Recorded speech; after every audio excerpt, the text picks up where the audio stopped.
परभनी से एक बड़ी और जमीनी खबर सामने आई है। ये मामला पीएम स्वनिधि योजना से जुड़ा है।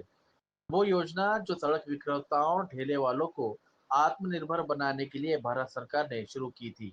इस योजना के तहत 5 लाभार्थियों को 3 चरणों में लोन दिया जाता है। पहले 10,000 रुपए, फिर 20,000 और तीसरे चरण में 50,000 रुपए तक का कर्ज।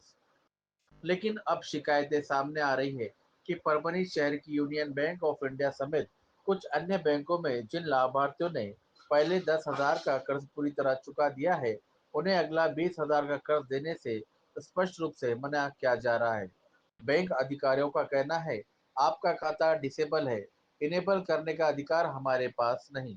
यानी गरीब लोगों को उनकी ही योजना से वंचित किया जा रहा है।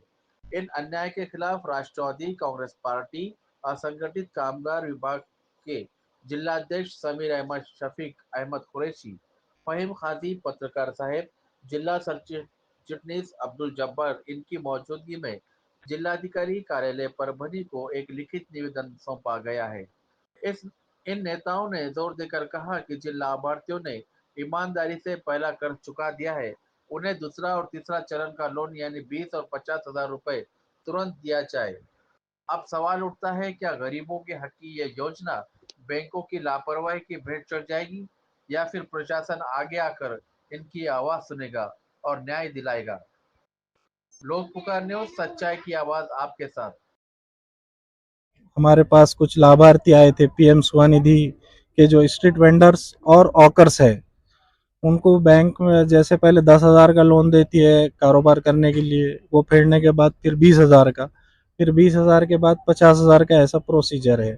तो कुछ लाभार्थी जो परेशान हो रहे थे वो आज हमसे जुड़े और उस मुद्दे को, और वह कामगार विभाग का जिला अध्यक्ष होने के नाते से इस मुद्दे पे हमने कलेक्टर साहब को एक निवेदन दिए, जिसमें कलेक्टर साहब ने खास तौर से लीड बैंकों को फ़ोन लगा के उनसे राब्ता किए, राब्ता करके ये मसले का हल निकालने के लिए क्विक एक्शन लिए।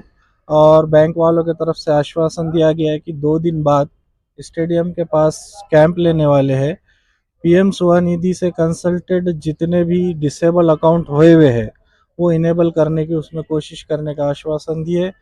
और इसकी जानकारी हमारे आमदार जिला अध्यक्ष राजेश दादा विटेकर साहब को जानकारी देने के बाद ये निवेदन दिया गया और इस पे कलेक्टर साहब ने क्विक एक्शन लेते हुए, क्विक मोड में आते हुए इस पे अमल बजावनी की। इस बात की हमें खुशी है और बहुत इसमें जय हिंद, जय महाराष्ट्र, जय राष्ट्र। गरीब फेरी वाले कामगार, इनको पहले जो 10,000 देते हैं, बाद में 50,000, ये लोग फेरने के बाद भी यूनियन बैंक हो या स्टेट बैंक ऑफ इंडिया इसमें दे रहे। इसकी बहुत सी शिकायतें हमारे प्रभाग के 13 नंबर से और शहर से भी आ रही थी। इसके सिलसिले में हमने कलेक्टर साहब को मिल के दिए, उन्होंने आश्वासन दिया और वो आगे जो कैंप है उसका भी बताया। तो इंशाल्लाह ये काम आगे कंप्लीट हो जाएगा। जो लोगों को अड़चन या परेशानी वो दूर की जाएगी, हमको इतना भरोसा है।